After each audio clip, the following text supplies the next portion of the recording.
আমাদের আজকের শ্রুতি নাটক একটু হাস্যকৌতুকের আমার মনে হয় মেজাজ হয়ে গেছে, আমরা একটু করতেই পারি, তাতে এতগুলো নাচ গান হলো, পরের যেটা হবে তার ব্রেকে আমরা একটু হাস্যকৌতুক করে নিতে পারি। আজকের মজার শ্রুতি নাটক সম্পূর্ণভাবে আমরা বাঙালির পরিকল্পনা পরিবেশনা, দেখুন আপনাদের কেমন লাগে।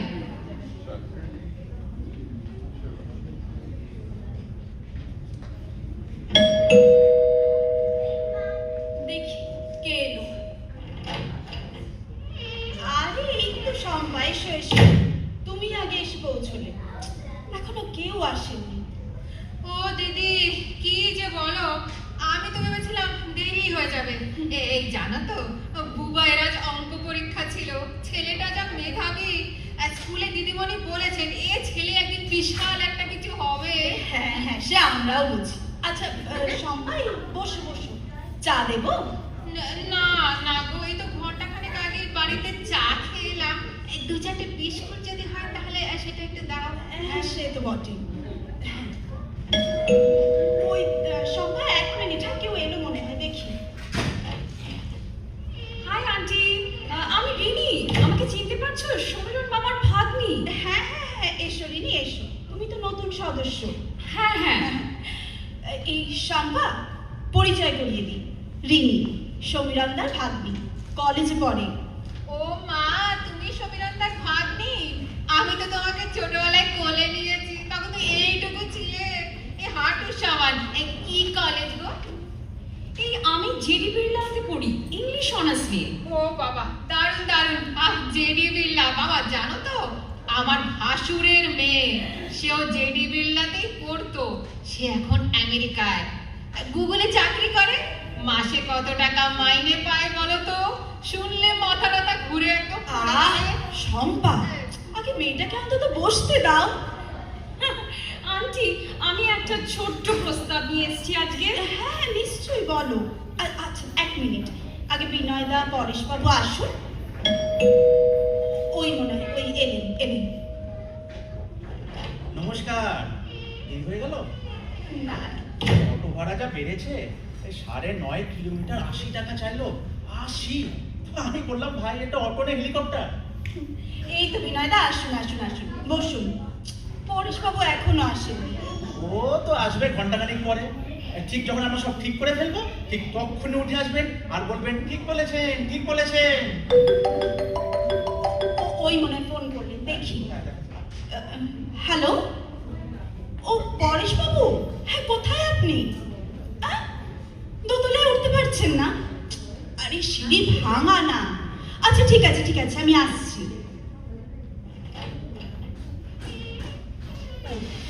3 তলা এই বয়সে আর করা যায় না। পরেশবাবু, এটা দোতলা। ও তাই তাই, যাই হোক, এই তো দেখছি সবাই এসে গেছে। শুরু করো তোমরা। হ্যাঁ, তাহলে শুরু করছি। আমাদের আজকের এজেন্ডা একটাই, 25শে বৈশাখ উপলক্ষে আমাদের সংঘের বর্ষবরণ অনুষ্ঠানের পরিকল্পনা। তার আগে গত বছরের হিসেবটা ও বিনয়দা, হিসেব পরে হবে, আগে বলো এবারে কাকে আনছি।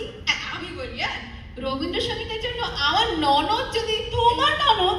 না না না শম্পা, গত বছর তোমার ননদ গিয়েছিলেন, তার আগের বছর তোমার ভাইপোর গানের শিক্ষিকা, আর তার আগের বছর তোমার বুবাইয়ের আবৃত্তির ম্যাডাম। এবার অন্তত। ও বাবা, আমি কি কাউকে জোর করেছি নাকি? আমি শুধু বলছি এই পরিবারের মধ্যে যখন এরকম ট্যালেন্ট, তখন বাইরে খুঁজতে যাবো কেন, তাই না? আন্টি, আমার আরেকটা সাজেশন ছিল, এবার আমরা যদি একটু নতুন কিছু করি, শুধু গান আবৃত্তি নয়, একটু ইন্টারঅ্যাক্টিভ কিছু করলে কেমন হয়? হ্যালো, হ্যাঁ হ্যাঁ বলো ভাই, কি বলো? কি পেঁয়াজের দাম 80 টাকা? সর্বনাশ সর্বনাশ, 1 কেজি রেখে দাও আমার জন্য। পরেশবাবু, আমরা মিটিং করছি। হ্যাঁ হ্যাঁ ভাই, পরে কথা বলতে হবে। হ্যাঁ হ্যাঁ, ঠিক বলেছেন ঠিক বলেছেন ঠিক বলেছেন। আমি তো এখনো কিছু বলিনি। তাও ঠিক বলেছেন। এই শোনো শোনো শোনো, এই একটু হিসেব বলি। গত বছর মোট খরচ হয়েছিল 23,725 টাকা, চাঁদা উঠেছিল 19,000, তাহলে ঘাটতি হলো গিয়ে 4,725। সেইটাকে এখনো 50 টাকার কুপন বিক্রি করে শোধ করার চেষ্টা ও করা চলছে। ঘুরে বাস, তুমি কি ক্যালকুলেট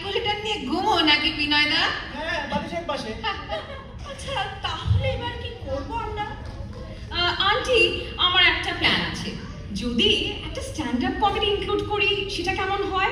আমাদের পাড়ার এক ভাই আছে শুনেছি ইউটিউবে ভিডিও বানায়, বেশ ভালো follower. Stand up comedy, stand up কমেডিটা কি জিনিস বাবা? মানে ওই একজন স্টেজে দাঁড়িয়ে মজার কথা বলে আর লোকজন সেই শুনে হাসে। ও সেটা তো আমাদের সমর কাকা সব সময় করেন, বিয়ে বাড়িতে দাঁড়িয়ে না, যা সব কথা বলেন না, তুমি শুনলে? না না, হবে না, সমর কাকার কথা ছাড়ো। উনি যা বলেন তাই ভদ্র সমাজে। ঠিক বলেছেন, ঠিক বলেছেন। এই স্ট্যান্ড আপের ফি কত? আমি কথা বলেছি, উনি বলেছেন 8,000। কত? 8,000? মাত্র 1 ঘন্টার জন্য? এই টাকায় তো আমি 3 বছরের খবরের কাগজ পড়তে পারি। ও বিনয়দা, তুমি তো খবরের কাগজ পাড়ার দোকান থেকে পুরনো নিয়ে আসো, আমি শুনেছি। কে বলেছে? পাড়ায় সকলে জানে মোহনীর ছেলে নিজে দেখেছে। এই সে অন্য কথা। আর আমি খবরের কাগজ পুরনো খবরের কাগজ পড়ি না। এই পুরনো খবরের কাগজ থেকে দরকারি জিনিসগুলো কেটে রাখি। এই যেমন বিজ্ঞাপন, কিসের বিজ্ঞাপন? কিসের বিজ্ঞাপন? সেটা ব্যক্তিগত ব্যাপার, এগুলো আচ্ছা ঠিক আছে, এই তর্ক ছাড়ো। না না না, আগে দাঁড়ান, কাকে আনবো সেটা ঠিক করতে হবে। আমি একটা কথা বলি, আমার একজন পরিচিত আছেন বাঁশি বাজার। কে বলুন তো? নামটা ঠিক মনে পড়ছে না। দাঁড়াও আমি একটু ফোনটা করে দেখি। আচ্ছা, হ্যালো, হ্যাঁ ভাই, তোমার নামটা যেন কি? হ্যাঁ তুমি বাঁশি বাজাও তো? ও তুই বাঁশি না, তবলা? আচ্ছা রাখি। এই পরের বাবু, আপনি কাকে ফোন করেছিলেন? আরে ভুল করে আমার ছেলেকে, আর বলো না। আপনার ছেলে তবলা বাজায়? জানতাম না তো, আজই জানলাম। আন্টি, আমার আরেকটা ছোট্ট আইডিয়া আছে। আমরা যদি একটা ছোট নাটিকা করি এই স্থানীয় সমস্যা নিয়ে, সচেতনতামূলক। সচেতনতামূলক মানে কিসের সচেতনতা? এই যেমন ধরো প্লাস্টিক ব্যবহার কমানো কিংবা বৃদ্ধাশ্রম নিয়ে।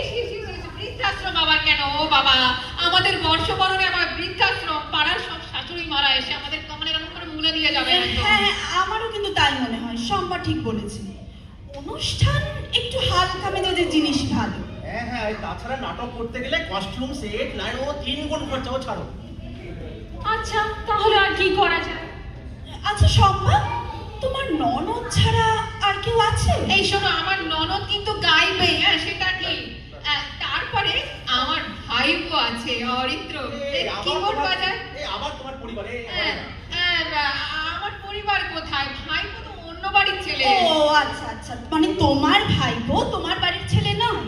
না মানে আমার নিজের তো ছেলে নয়, আমার দাদার ছেলে। তোমার দাদাকে টেনে আনছো কেন?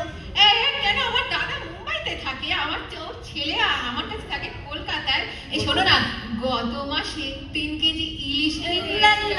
না শম্পা, ইলিশ মাছ এই মিটিং এ অপ্রাসঙ্গিক। না ঠিক আছে, কিন্তু ইলিশের প্রসঙ্গে আজ আমার দুপুরের ভাতের সঙ্গে। পরেশ বাবু, হ্যাঁ। আমরা মিটিং করছি। হ্যাঁ, ঠিক বলেছেন। এক সেকেন্ড। হ্যালো, হ্যাঁ কে? কি বললেন? কি হলো? এই বাবা, এইটা কি করে হয়? 3 মাস আগে বুক করা ছিল, আপনি এখন বলছেন কি? আচ্ছা ঠিক আছে, দেখি। সর্বনাশ হয়ে গেছে। কি হলো? আমাদের কমিউনিটি হল 25শে বৈশাখের জন্য আমাদের বুক করা ছিল। সেই হলটাই আজ অন্য একটা অনুষ্ঠানের জন্য বুক করে দিয়েছে। কি বলছো দিদি? কে করেছে এরকম? ওই আমাদের ওপাড়ায় ওই সাংস্কৃতিক চেতনা সমিতি, ওরা নাকি 25শে বৈশাখ অনুষ্ঠান করবে। তবে আমাদের অ্যাডভান্স? না, সেটা ফিরিয়ে দেবে বলেছে। ও তাহলে তো আর চিন্তাই নেই। ব্যাস, তাহলে তো আর কোনো চিন্তা নেই। বিনয়দা, অ্যাডভান্স ফেরত মানে অনুষ্ঠানটাই হবে না। হ্যাঁ তাই তো সেটা তো একটা সমস্যা বটে। আর কি করা যায়? আন্টি, আমার আরেকটা ছোট্ট সাজেশন হ্যাঁ, বলতেই হবে তোমায়। বলো। আমরা যদি 2 কমিটি মিলে একসাথে অনুষ্ঠান করি, আর তাতে বেশ বড় হবে আর খরচাও ভাগ হয়ে যাবে। খরচা ভাগ, এই তো বেশ ভালো আইডিয়া। বাহ। ওই পাড়ার সাথে মিলে আমরা কোনো অনুষ্ঠান করব না। কেন? গত বছর আমরা যখন কুপন বিক্রি করতে গেলাম তখন দরজাটা আমার মুখের উপর করে বন্ধ করে দিল। হ্যাঁ হ্যাঁ হ্যাঁ, সেটা ঠিক। আচ্ছা কি করি? না, আমি একটা কথা বলি, একটা কথা বলি, শোনো শোনো শোনো। না না, আপনি আগে বলুন, তারপর আমি বলবো। ঠিক বলেছেন। পরেশ বাবু, আপনি কিছু না ভেবে সবসময় ঠিক বলেছেন কেন বলেন? এই বয়সে নিজের মতামত দিতে গেলে যা সমালোচনা হয়, তার চেয়ে অন্যের মতামতের সাথে দেওয়া অনেক সহজ। এটা আমার বাবা বলেছিলেন। এই আপনার বাবা কি করতেন? উনিও সভাপতি ছিলেন। ও হো হো হো। আচ্ছা, তাহলে আমার আরেকটা প্ল্যান আছে। কারোর বাড়ির ছাদে অনুষ্ঠান করলে সেটা কেমন হয়? ওপেন এয়ার, ইন্টিমেট সেটিং, আর কম খরচেও। এই ছাদের ভাড়া কত? না বিনয়দা, ছাদের ভাড়া জেনারেলি হয় না। হয় না? তাহলে আমরা হল ভাড়া করছি কেন দুদিন ধরে? আহা, কারণ হলে চেয়ার, টেবিল, স্টেজ সব আছে। আর আমার বাড়ির ছাদে না অনেক বড় 50 জন লোক এসে না না না না না, তোমার ছাদে কাক পক্ষীরও জায়গা নেই শম্পা। গত পুজোয় আমি যেতে গিয়ে আচ্ছা শুধু ওই কোনাটায় দুবাই সাইকেলটা না, ছিল। পুরো ছাদ জুড়ে কাপড় শুকোতে দেওয়া। একটা ছাদ না, কাপড়ের জং। না, আমি বলি একটা কথা, আমার বাড়ির ছাদ, ও না না না, সে তো যাওয়া যাবে না। এমা কেন? ও, ছাদে যাওয়ার সিঁড়িটা গত বছর থেকে ভাঙা, ও যাওয়া যাবে না। এই, তাহলে আপনি কাপড় শুকানো কোথায়? এ কি, কাপড় শুকানো আমার স্ত্রী, আমি জানি না কোথায়। ও আচ্ছা আচ্ছা। ও আচ্ছা, ঠিক আছে, তাহলে আমার বাড়ির ছাদেই হবে, এটা ফাইনাল। একদম একদম। আচ্ছা আমার ননদ গাইবে, এটা ফাইনাল। এই শম্পা শম্পা, এই তোমার ননদ গত বছর গিয়েছিলেন, এবার অন্তত বদলাও। কেন বদলাবো? উনি ভালো গান করেন। এই গত বছর তার গান করার সময় 3 জন লোক হল ছেড়ে চলে গিয়েছিলেন, আমি নিজের চোখে দেখেছি। তারা চলে গেছিলেন মানে টয়লেটে গেছিল হয়তো। ও, এতক্ষণ টয়লেট আবার 3 জন একসাথে? এত তাতে কি হয়েছে? তাতে কি হয়েছে? বাবা কি আচ্ছা বলবো? ঠিক আছে, তর্ক থাক। আমি ঠিক করেছি এবার একটা ছোট্ট অডিশন হ্যাঁ কেন? হ্যাঁ, যিনি ভালো গাইবেন তিনি উঠবেন, ঠিক আছে? ও কে অডিশনটা নেবে শুনি? কেন, এই আমি, রিনি, বিনয়দা। বিনয়দা গান বোঝে? সে কি বুঝবো না কেন? এই ছোটবেলা থেকে গান শিখছি। তুমি গান শিখেছো? কোথায় শিখেছো? রেডিওতে শুনে শুনে। আন্টি, আমার একটা শেষ প্রস্তাব এবার। হ্যাঁ রিনি বলো। আমরা সোশ্যাল মিডিয়াতে অনুষ্ঠানে প্রচার করি, সেটা কেমন হয়? যেমন ফেসবুক, ইনস্টাগ্রাম। হ্যাঁ ফেসবুকটা আমি খুব ভালো করে জানি। আমার ওখানে 5000 বন্ধু আছে। বাবা 5000? মানে তুমি 5000 লোককে চেনো? চেনার দরকার কি আছে? হাজার হাজার রিকোয়েস্ট আসে আর আমি সেটা অ্যাকসেপ্ট করে নিই। হ্যাঁ, ঠিক বলেছেন, ঠিক বলেছেন। পরেশ বাবু, এটা কিন্তু ঠিক বলেননি। ও তাই, তাহলে ভুল বলেছেন। ওই আমার মাতৃভূমি সিরিয়ালটা শুরু হয়ে গেল। আজ গরম গরম এপিসোড। শ্বশুর বাড়িতে বউ এসে কি হবে সেটা শম্পা, এখনো কত কথা বাকি। না দিদি, আমাকে আর যেতে হবে। কালকের এপিসোডটা মিস হয়েছে, আজকেরটা মিস হলে পুরো গল্পটা আমার মিস হয়ে যাবে। এই রেকর্ডিং করে দেখে নিও না। আরে রেকর্ডিং কেন দেখতে যাব? রেকর্ডিং দেখে ছেলেরা দেখে, আমরা মা জেঠিরা লাইভ দেখি। তফাৎ আছে। দিদি বাই। হ্যাঁ টাটা বাই। হয়ে গেল। ও, তো আমরা যেখানে ছিলাম, হ্যাঁ হ্যাঁ, কোথায় ছিলেন? ওই আমাদের প্রচার নিয়ে। ও না না না, আমারও তো সময় হলো, আমার ওষুধ খাওয়ার সময় হয়ে গেছে। উঠি তাহলে, আজ উঠি। পরেশ বাবু এখনই? হ্যাঁ ভাই, রক্তচাপের ওষুধ সময় মতো না খেলে বুঝতেই পারছো। এই এক মিনিট, এই শম্পাও চলে গেল, পরেশ বাবুও যাচ্ছেন, আমিও তো এখন না বেরোলে অটোটা পাবো না। অটো এখন বাড়ি ফিরছে, আমিও চলি। হ্যাঁ হ্যাঁ, তবে তো মিটিংটাই হলো না। এই তো হলো, অনেকটাই হয়েছে, কি আবার বাকি? আরে কিছুই ঠিক হয়নি, আর্টিস্ট ঠিক হয়নি, প্রোগ্রাম ঠিক হয়নি, প্রচারও ঠিক হয়নি। ঠিক আছে, তাহলে পরের উপর আবার মিটিং করবো, ঠিক আছে? ঠিক আসছি। ঠিক ঠিক ঠিক, পরের রোববার আবার দেখা হবে। ঠিক আছে। আসি, আমিও আসি। হয়ে গেল। আসতে হলো। উফ, আর কি বলি। আচ্ছা রিনি, তুমি প্লিজ 1 মিনিট বসো। হ্যাঁ আন্টি, আমি আছি এখন। আচ্ছা, তোমার যে স্ট্যান্ড আপ কমিটির আইডিয়া, হ্যাঁ আন্টি বলো। ওটাই করবো। 8000 না, দিয়ে দেবো। কিন্তু বিনয়দা জানতে পারলে? না না, তুমি বিনয়দার কথা ছাড়ো, ও জানবে না। আর শম্পা আন্টি, তার ননদ। তার ননদও গাইবেন 2টো গান প্রোগ্রামের একদম শেষে। শেষে কেন আন্টি? কারণ ততক্ষণে অর্ধেক লোক বাড়ি চলে গেছে। যারা থাকবে তারা মূল প্রোগ্রাম দেখেই খুশি, কেউ অভিযোগ করবে না। আর শম্পার ননদও সন্তুষ্ট, দুটো গান গেয়েছেন। আন্টি তুমি না জিনিয়াস। স্কুলে 30 বছর পড়িয়েছিলি নি। হেডমাস্টার, পরিদর্শক, অভিভাবক, ছাত্র, ম্যানেজিং কমিটি সবাইকে সামলেছি। একটা পাড়ার কমিটির সদস্যদের সামলানো কি আর এমন কঠিন? আর পরেশবাবুকে কি বলবে? ওকে কিছুই বলতে হবে না, উনি যা শুনবেন তাতেই বলবেন ঠিক বলেছেন, ঠিক ওই বলেছেন। হলো। আচ্ছা আন্টি, তাহলে আমি আজ উঠি। হ্যাঁ হ্যাঁ হ্যাঁ, যাও, তোমার মা আবার চিন্তা করবেন। By aunty. বাই। ওহ, একটা 3 ঘন্টার মিটিং, 4 কাপ চা, 1 প্যাকেট বিস্কিট, ফলাফল 0। কিন্তু কাল সকালে পাড়ার সবাই বলবে, মালো দিদি তুমি যেভাবে সব সামলাচ্ছ, তুমি না থাকলে যে কি হতো। এই হলো আমাদের পাড়ার কমিটি।